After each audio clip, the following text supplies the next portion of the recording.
So we'll come back to Smithers, British Columbia, and pick up my younger brother after he was discharged from Brooke Army Medical Center for all the grafting and so forth they did. About 3 months there to repair the burns. Wow. And older brother, came over not long after that and was in the 1st Marine Division.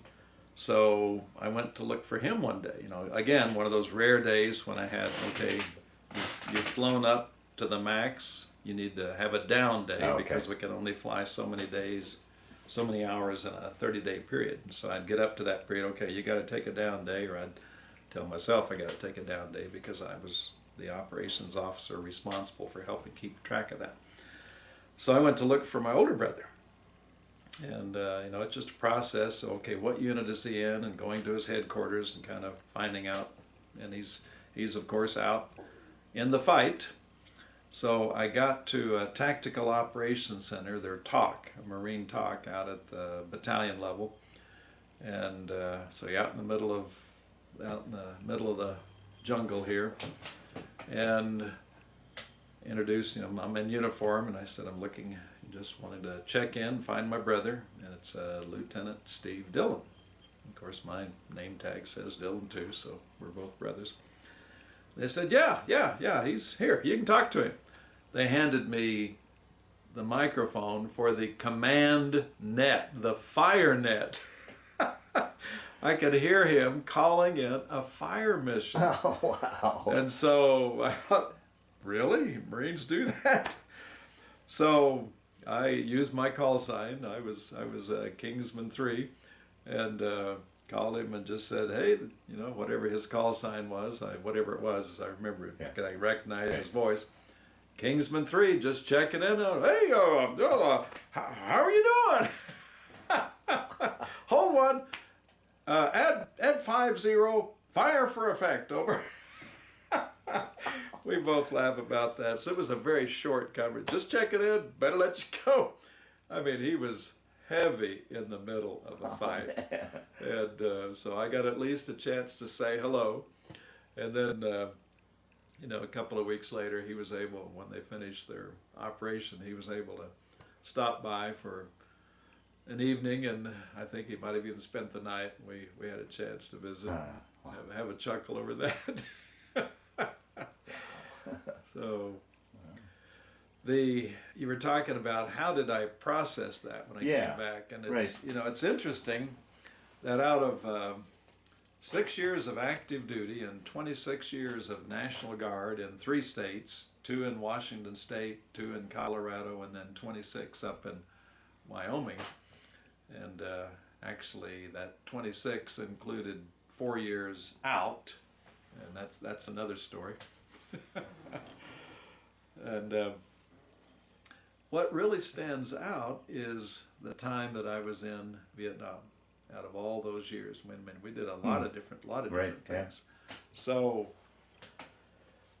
when I came back, I had the 60 days of leave, and so I started off in Smithers, British Columbia, with my parents and my younger brother. So now we have 2 combat veterans who understand what each other's been through. So I hung out with my younger brother for, a better part of a month. And, we'd hang around home for a bit, and then I hadn't been paid. We didn't have the automatic payment system then. You had to show up, report in, and I was growing a beard. Always had wanted a beard. So I grew a beard for that 60 days, and I had the idea that before I could get paid, I had to shave. And I don't know if that was true or not, but that was my thought. So, my younger brother didn't really have money. He was kind of just recently discharged from the Marine Corps and still trying to figure things out. And I had some money that I'd brought, but I wasn't accessing. I had saved my whole salary for the time, almost the whole salary. I think I'd taken out maybe $300 a month and had used that to buy my stereo equipment and so forth that you bring back from Vietnam. So we hung out, and I had a chance to talk to people there, the Canadian people. My folks invited me to some kind of a potluck that was with people from their church, and they wanted to know, since I was fresh back from Vietnam, what I thought, and I had plenty to say about it, and I was pretty hawkish on it. And they were all very polite and listened and received what I had to say, and then that was it. My younger brother and I, we didn't talk a whole lot about it, some, because we both knew what had gone on. Right. And he and I took some trips. I went up the road about 150 miles and bought a piece of property with the money that I'd saved while I was in Vietnam, and bought 125 acres in McBride, British Columbia, and later sold it for a decent profit. Good. And then I went to see other friends in Fort Rucker, Alabama, and then reported into my duty station, which was Fort Walters, Texas. So for the first year, I was surrounded by helicopter pilots in the flight school there. I taught airmanship in the ground school, and I had a whole year to discuss and cuss and argue about Vietnam, and with others who had been there. And then after that year, I was transferred to Fort Hood, Texas, and the Army was bringing back the 1st Cavalry Division. Well, bringing back or shutting down a division at that time simply meant you cased the colors of the 1st Cavalry Division and you sent them in an OD green canvas sleeve, and you sent these colors of the 1st Cavalry Division to the Fort Hood. And then you brought in people from all over, and you, what we call, stood up the division in Fort Hood. So I was one of the first 2 pilots sent there to convert an armored division to an air cav division. So I became the training officer for the 227th Aviation Battalion of the 1st Cavalry Division in Fort Hood. And it was a 1,200 man, there were no women in it at that time, 1,200 man battalion, huge. And so I was the training officer responsible for the training for that, all the companies in that battalion. Wow. And we worked awfully hard developing the air-land battle concept. And we had pilots flying at night with a group called Project Master that was developing this concept. Low-level night flight with minimum lights. They'd take tape over the running lights on the helicopters, so you just had very dim lights, and we did crash a couple of them into each other during that process. Wow. So I had that time to again argue with a whole different set of combat veterans, most of them helicopter pilots, who had gone through much the same experience as I had. And so after, I don't know, maybe a year and a half of that, one day I decided, I think Vietnam is over for me. I did at one point think, I got so disgusted with stateside politics in the Army, yeah. and there was plenty of anger to go around because of what all of us have been through, and there were other folks that were just not really, my division commander with the 1st Cavalry Division was James Smith, Major General. He had been Brigadier General James Smith, our assistant division commander for the 101st when I was there. And I thought he was, I didn't have that much to do with him, but I didn't see any problems with his leadership there. But as the division commander of the 1st Cav, I just thought he was flat asinine. Wow. Some of the things that he was requiring our soldiers to do that had nothing, as far as I could see, to do with the fight.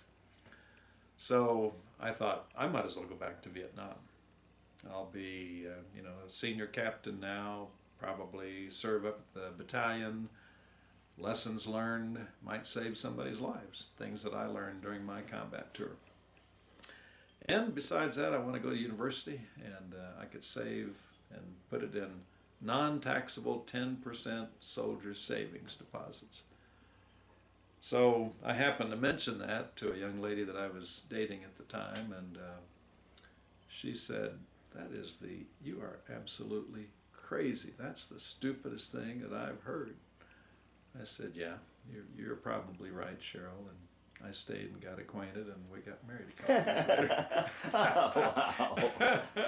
It was good counsel. So when I decided I'm not going back, I'm not going to volunteer to go back to Vietnam. We were having reductions in force, so they would. And what was your status at this time? Were you still part of your initial enlistment, or had you re-opted? I was. Because when I accepted flight school, we had a 3-year commitment Okay. after we finished flight school. Okay. That was the price of getting flight school. Okay. So I said, okay. So served a year of that in Vietnam, served a year of it in Fort Walters, and then my last year I was down in Fort Hood. And I stayed a little longer beyond my commitment. And I had gone through 3 of the reductions in force, and each time the Army reduced their force, more of our pilots from our battalion would be notified that they were being part of that RIF. So first one went through, second one went through. I kind of thought, RIF me. Then you're going to pay me twice my base pay times the number of years of service. I'll pick up about a $10,000 check. I can use that and go to school. Yeah. And so after the third one, I called my branch, field artillery, that handled the aviation officers in the field artillery branch, and said, okay, what's my status? He said, well, you made it through the 3rd RIF. You're good to go. I said, all right, I'll be back in touch with you. So I thought about it and said, I'm obviously getting out. If they're not going to force me out, then I'll just resign. So I set the date for, okay, I'm starting university. I was accepted to start university in September of that year, which was 72. So I will get out in August, figure out my travel time, how much time do I need to say hello to family along the way, and then go back to British Columbia. So I set it for August 9th. Was my departure date and a separation date, and got out, went back to British Columbia, and started university that fall. Wow. Came back a year later and married that Texan and brought her back to British Columbia. Well, that's a wonderful story. It was good. So you went back to university, finished your degree? Finished degree, yeah. Got a degree in education and taught school up there. 3 years after I got out, I joined the Washington National Guard. And they didn't have commissioned officer spots, so I took a warrant officer spot. I became a warrant officer. And I flew with the Washington National Guard for 2 years. We decided to move to Colorado, getting ready to start a family, and wanted to be closer to Texas. And my family had moved, my parents had moved back to Missouri to help take care of my grandfather. And so we came to Colorado, and I transferred to the Colorado National Guard. And they did have a platoon, a section leader position available, which was a captain spot. So I regained my commission and became a captain and flew with Colorado for 2 years. And during that time, I did some training for the Wyoming Army National Guard. They had scout helicopters, the OH-58s, but they didn't have any gunships. So I matched them up with some of our gunships and organized a week of training for them, and worked with them for a week in Camp Guernsey and with some of our gunships. And some of our scouts. We flew the little Hughes, we called them OH-6s, Observation Helicopter 6, and they were the Hughes 500s, the little helicopters, just most enjoyable little helicopter I flew. I like driving a little sports car. Oh, okay. And so after that was done, I got a call sometime later from the state aviation officer for Wyoming to say, would you like to come and take over command of the scout detachment here? And I said, well, yes, if Norm Lovelet approves, because Norm was the warrant officer who was currently commanding it.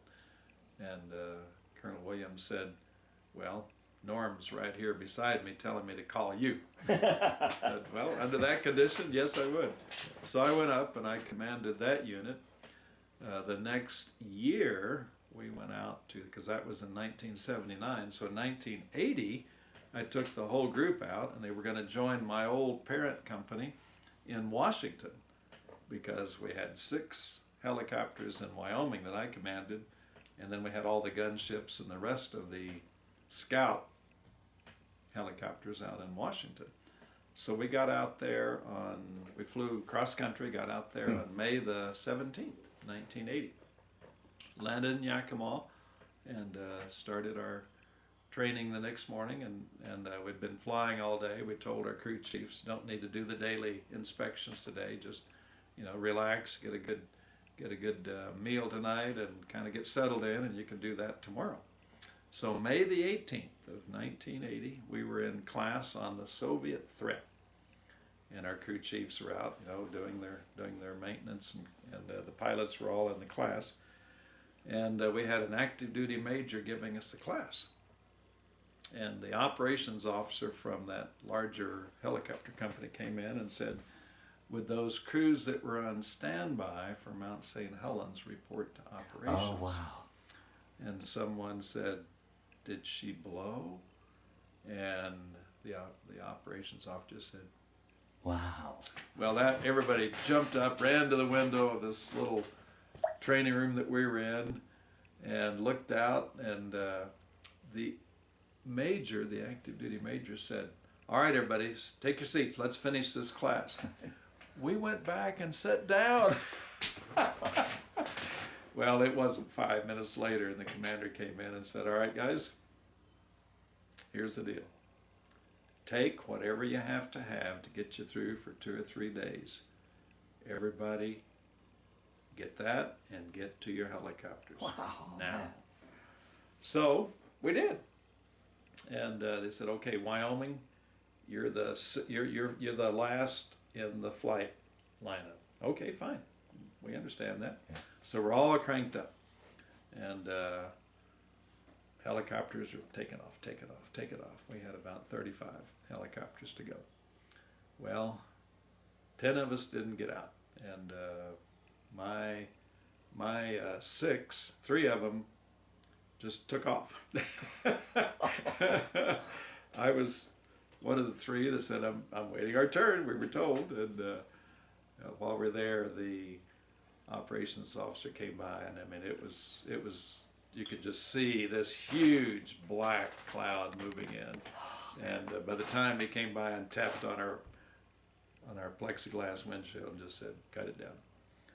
So we did, and the last thing I saw during daylight was it was like a little tunnel through this huge black cloud that was coming in, and this little string of helicopters going right through that tunnel. Really? Oh. So they got 25 of them out, and then the rest of us, shut down, put the canvas covers over the intake ports and so forth, and the exhaust, tied the helicopters down, and, turned our flashlights on and made our way back in. And it was just like a very heavy snow, but it was powdered gray ash. Oh, wow. So when we got in, we were totally covered with this gray ash. We looked like ghosts.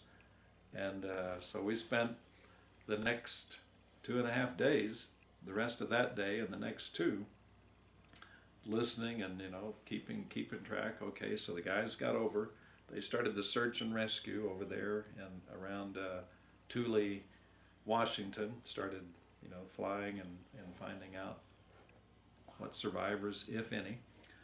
And so we got out about, just a total blackout, complete blackout in the middle of it. Wow. And we probably got 6-8 inches of ash, just like snow, built up. And on that third day, I said, "Okay, get the fire hoses out." We had a little breakthrough in the cloud cover, and hosed all the area down as best we could. Blew all the, cleaned all the ash off the helicopters, cranked them up, and said, "Okay, this isn't going to be pretty, but let's do a maximum takeoff, one at a time." So we did, and just up and just this huge cloud of ash, of course, and just had to keep rising to stay above it, and then out. Oh, wow. So we made our way, rejoined the company, and we spent the next 2 weeks doing search and rescue operations. My first mission was to fly an Army public affairs officer with his camera man with him right over the top of Mount St. Helens. Wow. You talk about a pucker factor. There is. I mean, it was just like the whole thing was smoldering. You were flying over hell. Yeah. And it was just total devastation. I mean, the lake that was there, you had all these, it was completely filled up with logs. And you had one whole hillside. It looked like the old pick-em-up sticks. Pick-up sticks that you'd throw down and you'd pick them up. And the trees would all, these are big trees, I mean, 100 feet tall. They're lying that way.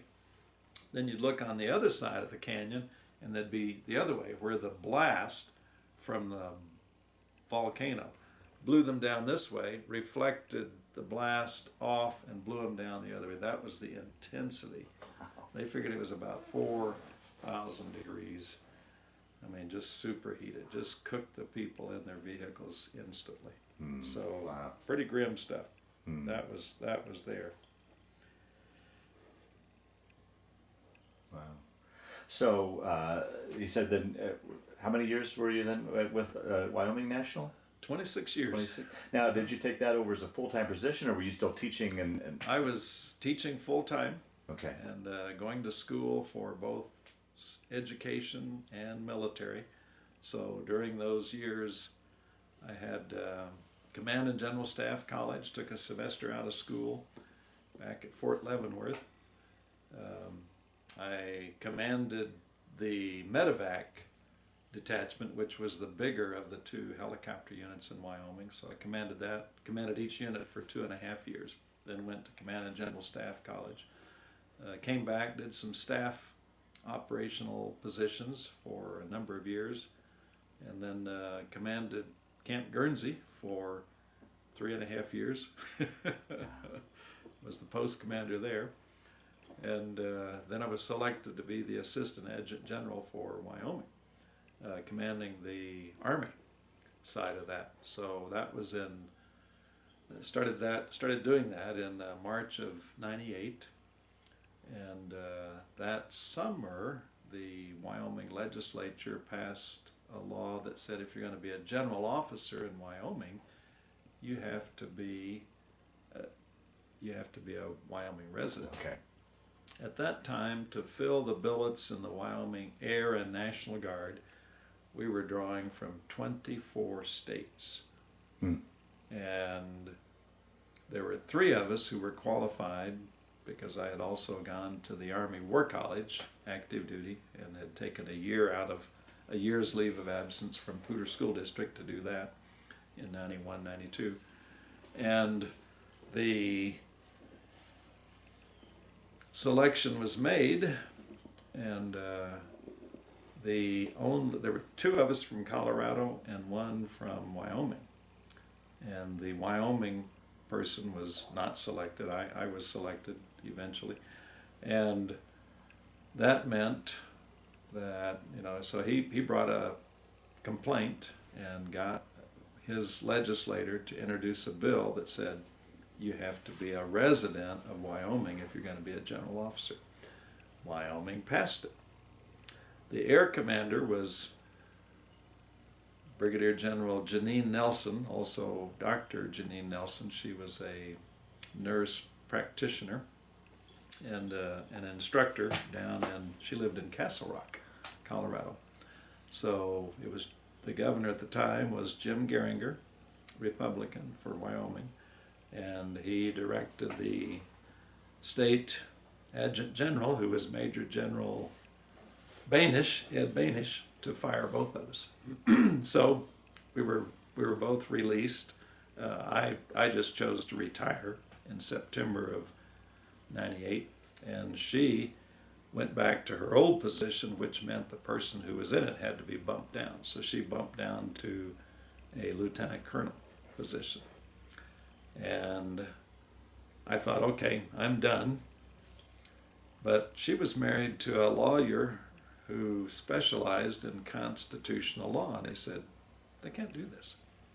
So 2 years later, after trips to the federal court in Casper, she was reinstated. I was a key witness for her during that, and I said, I'll help you out. I was always a good note taker, so I had plenty of documents. And they said, you can't do this. So she was reinstated, and I said, great. I submitted a formal letter of request for reinstatement to the adjutant general, and that got me promptly a meeting with the governor and the adjutant general that following Tuesday morning, early. So I showed up, and it was a very short meeting. I think it took about 5 minutes. And it basically went like this. This is Governor Geringer saying, I am the chief executive of the state, and as that, I have the responsibility to enforce the law. This is the law. And he stood up. And I said, sir, I understand. I have to get you an order from the court. So he didn't say yay or nay, he just shook my hand and went on his way. And I drove down the street and gave my whole packet to the lawyer Pat Hacker, and said, here's another one. So it took 2 more years and a trip to the 10th Circuit Court of Appeals down in Denver, and a long time to hear the case, the merits of the case. And I was at home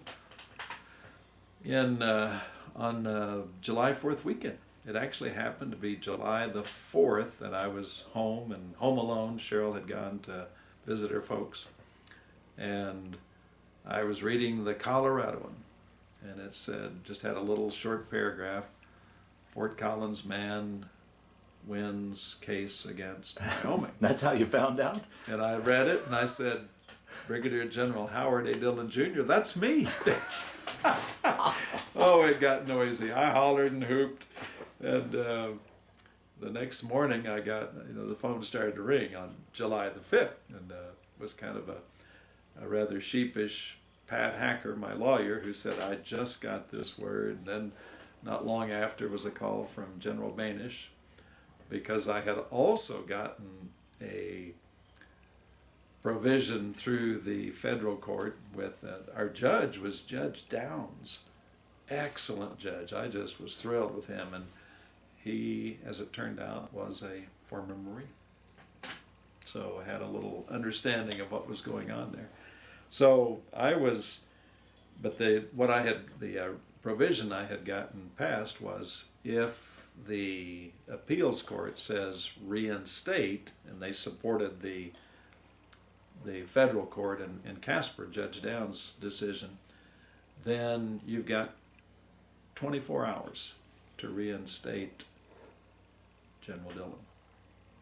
So they almost made it. It was a little bit more than that, but I was reinstated as the Assistant Adjutant General for Wyoming on September the 11th of 2002. Wow. On the anniversary of 9/11. Yeah. We were a nation at war. I was one of the few combat veterans in the state, and I said, we have got a whole state of soldiers to get ready for war.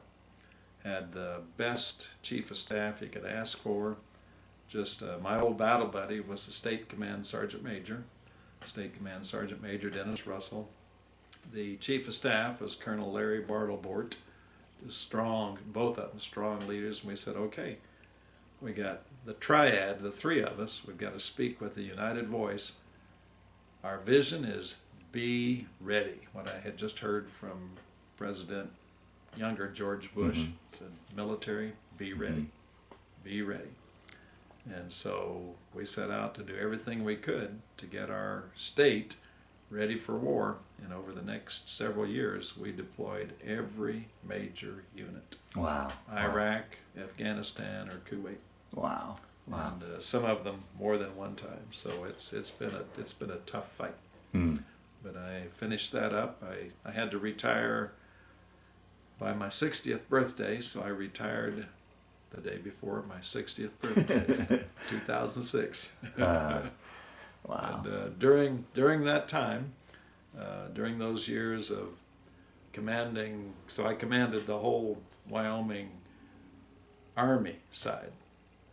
The Adjutant General was over all of us, of course, the whole military department. But then he had a air commander, and I was the Army commander. And it was a good team.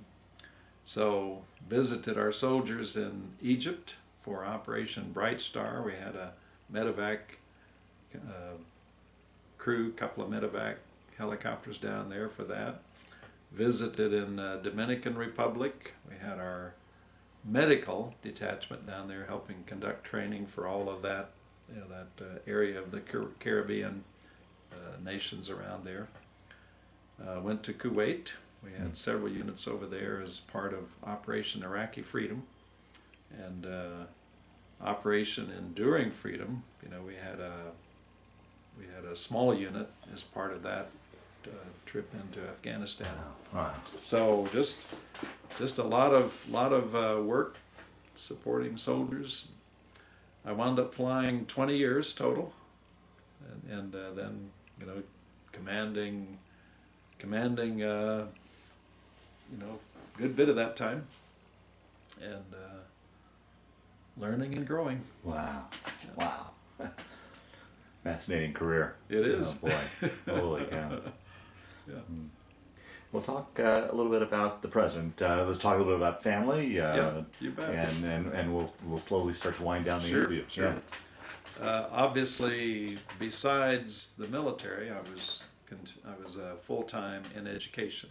So I was a school teacher and taught in Fort Collins for, 9 years at Lesher and 7 years at Timnath, and then 2 years at the first Core Knowledge School in Colorado, the Washington Core Knowledge School. I was the principal teacher hired to implement that proposal. So I did, and I was a full-time teacher and also the principal for the first year and a half. And then the second part of that second year, I was a full-time principal and a half-time teacher because it was just getting more than I could handle. Yeah. And then the third year, for the next, I wound up doing 13 years as the principal of what became Trout Core Knowledge School. So how many years then at Poudre, in the Poudre school? I did, 1977 to 2006, so I guess I did 29 years in Poudre School District, and retired out with 30 years total in public education because I had a year up in British Columbia, and learned a lot. Had just a wonderful team to work with at Washington, which became Trout Core Knowledge School. First Core Knowledge School that we began in 1993, fall of 93, and I retired 13 years later in June of 2006, and that school it became the first national school of character in 1990, was it 99? And just a strong program there for character education, core knowledge is a very challenging and specific curriculum, and kids just learn like crazy through that. And a wonderful group of teachers and parents and students. We just all worked awfully hard for all those years, and the kids did well. They gained the national or the state School of Excellence Award for each year it was given during those years. I think it was 5 years that they had a flag given each year. They won that. Continue to place in the top tier. They've been as high as the second or first, depending on which criteria are used in Colorado, but usually place in just the top few of Colorado and how the students do. Just a good program and a lot of hard-working people. Wow. Wonderful. How about family? Children, grandchildren? We have both. We have, my wife and I raised 2 daughters. One daughter is married to a highway patrolman and lives in Westminster. He's part of Governor Hickenlooper's security detail and his senior driver. Been working for him for most of Governor Hickenlooper's tour. And they have a set of twins that are 3.5 years old. Wow. And we delight in them. Our younger daughter is married to a man who works for Sportsman's Warehouse, and they live in Big Lake, Alaska.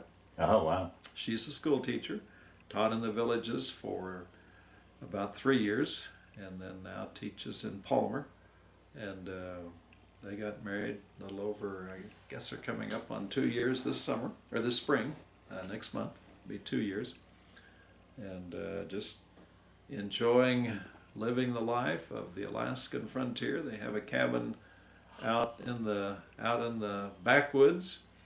We went up to see them last May to help our daughter a little bit. She had some surgery, helped her plant the garden, and when we were driving up, saw this moose out in the field and stopped to take a picture of it, and realized as we were taking a picture that right beyond the clearing in the area where we were taking the picture was our daughter and son-in-law's house. Oh, wow. And we hadn't been there before. Okay. So I just recognized the picture and I said, that's their house. That moose is in their property. Wow. Oh, wonderful. So we enjoy them all. Oh, They are wonderful. blessings. Yeah, wonderful. Been married to my lovely bride for 45 years this summer. Wow. And, the scripture says, fathers can give their sons houses and lands, but only the Lord can give an understanding wife. So she's my gift from the Lord. Wow. I had engraved on her wedding ring the proverb that says, he who finds a wife finds what is good and obtains blessing from the Lord. And it has been that. So, Wow.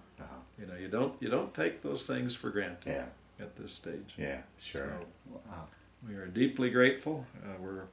We're in decent health, and I've been able to do leadership training and consulting since I retired from the school system. So I've been doing that the last 11 years. I thought, well, I'll do this for 3 or 4 or 5 years. That was 11 years ago. Coming up on 12. And have enjoyed that a lot. Probably worked with over 200 leadership teams beyond that, just all over the country. Wow. All the way from the mines of, the oil sands up in Fort McMurray, Alberta, to worked with a couple of companies up there for a number of times, to been as far as Tunisia. Really? That was a Middle East Peace Initiative grant, so it was a pro bono trip.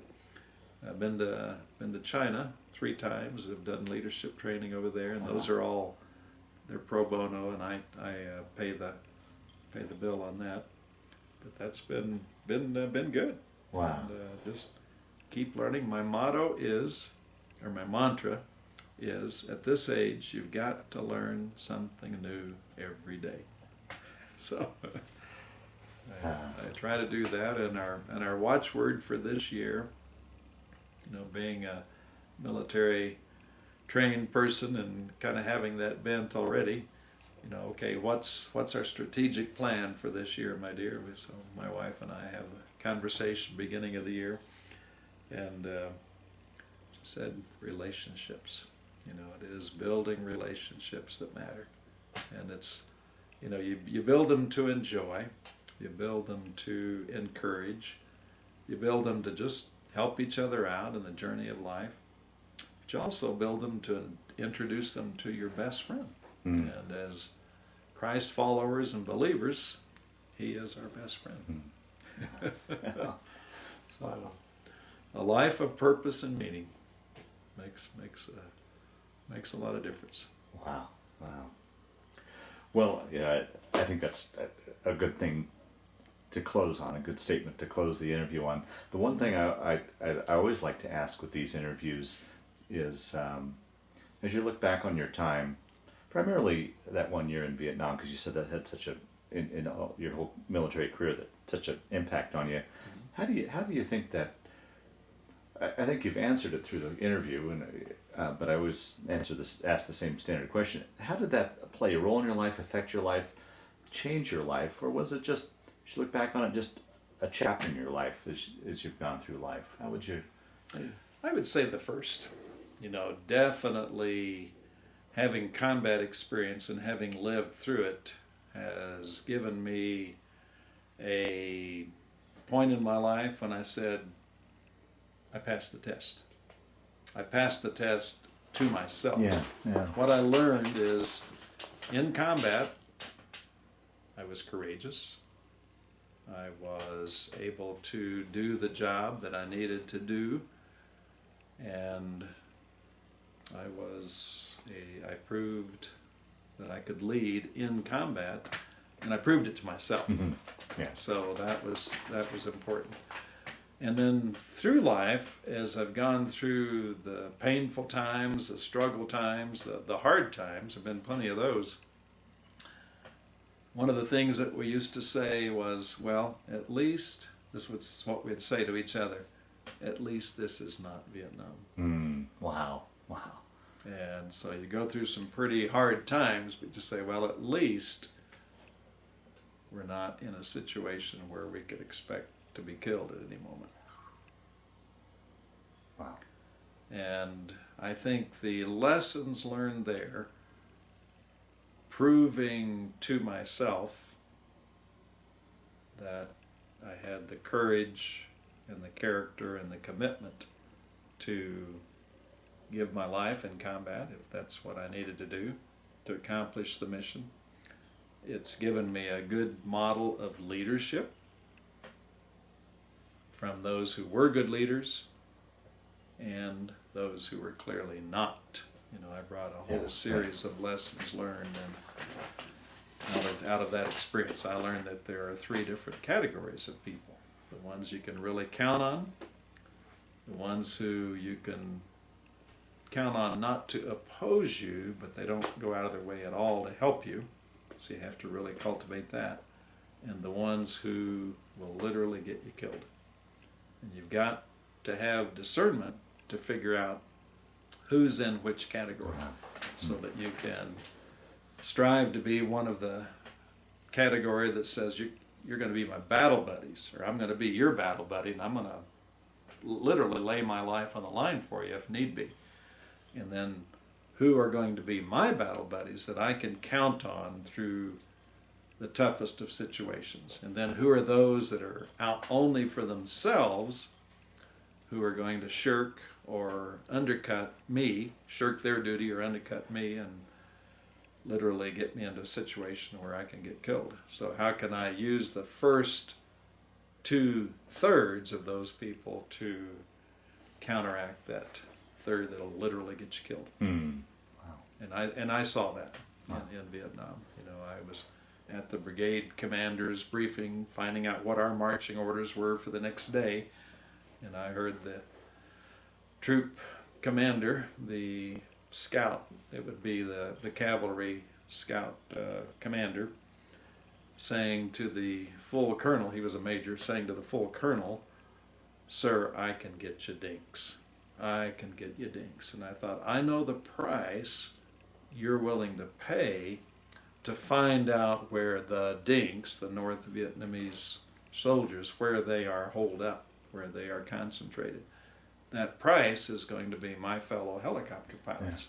Yeah. You're going to send 2 scout Loach helicopters, those light out, those OH-6s. You're going to send those out, and they're going to recon by fire. So, okay, we're going to fly along here. When we get fired at, we're going to drop a red smoke and say, this is where they are. And beat feet if we can get out of there. But too many scout pilots or cav pilots were lost in that way. So I said, that's a major that I have no respect for. He's willing to trade the lives or the limbs of his crew members to make points with his senior raider on his officer efficiency report so that he can make good and make the next promotion to lieutenant colonel. Wow. So you work with all kinds, and you learn those that you can count on and those you can't. Wow. And those that are kind of in between that'll work with you if you really are clear with them what you need and hold them accountable. Wow. Wow. Well, Art, I want to thank you for sitting down to tell an incredible story and telling it very well. But more importantly, I want to thank you for your service to our country. Thank you. Thank you for the time.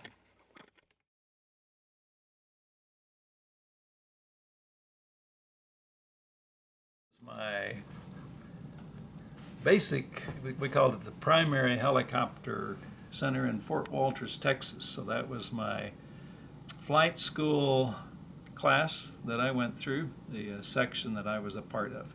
And where are you in the picture, Art? I am, somewhere, let's find me. Right here.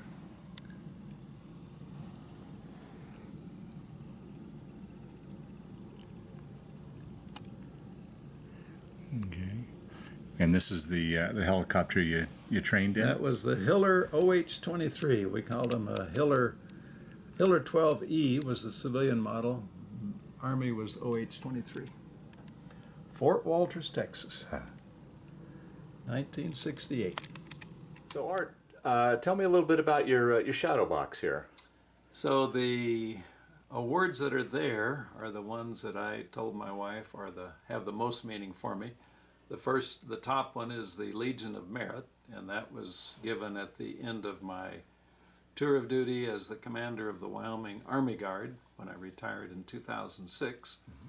The second one is the Distinguished Flying Cross, wow. And I was given that one after a particular situation in Vietnam where we helped rescue the survivors of a North Vietnamese attack on a South Vietnamese train.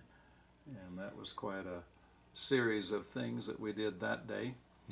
The next one would be the Air Medal, and I was awarded 21 of those during my time in Vietnam.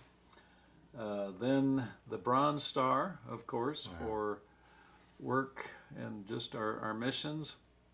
The Humanitarian Service ribbon down below the wings there is the one that was awarded after our work with Mount St. Helens rescue.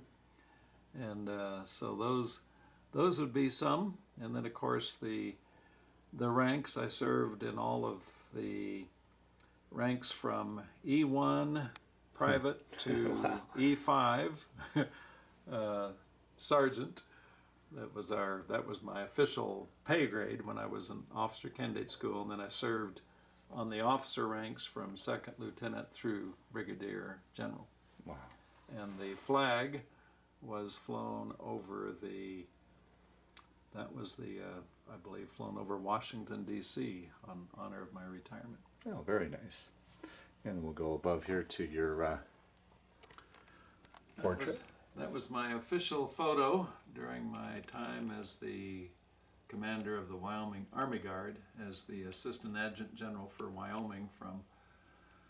Had 2 tours of duty, a 6-month tour from March to September of '98, and then a longer tour from September 11th, '02 to January 10th, 2006. Okay. And this was the gift from the Wyoming Air Guard. We worked very closely, of course, with the Wyoming Air side as part of the Wyoming Army Guard. So I appreciate that. And of course, that's the C-130, which is the aircraft that the Air Guard flies. Mm-hmm. The insignia there, 2 of the major Army units I served with, the 1st Cavalry Division on the left and the 101st Airborne in Vietnam. Wow. Oh, very nice. And this is the Wyoming flag. My wife had this one signed by a number of the officers and soldiers that I served with as when I was the commander of the Wyoming Army Guard for those years. Once again, very nice. Go ahead. And this section just shows some of the things that remind me of all we went through in Vietnam.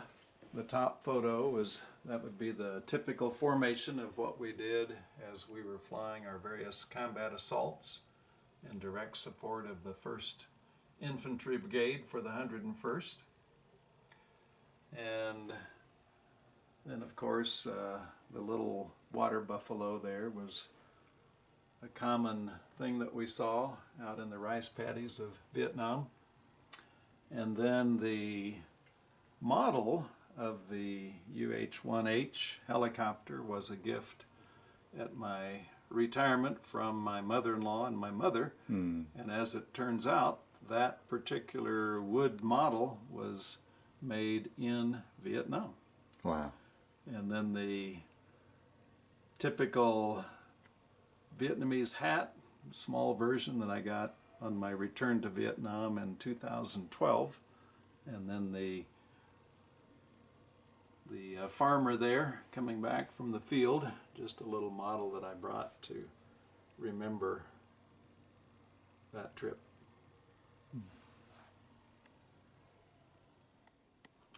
This is the name tag that was given to me when I retired. The fact that it is gold, lettering on there says it's a retired Brigadier General, and then the wreath and the star over the wings said this is a Master Army Aviator, which I just say that means you were old and flew long enough to earn that and survive gratefully. Right.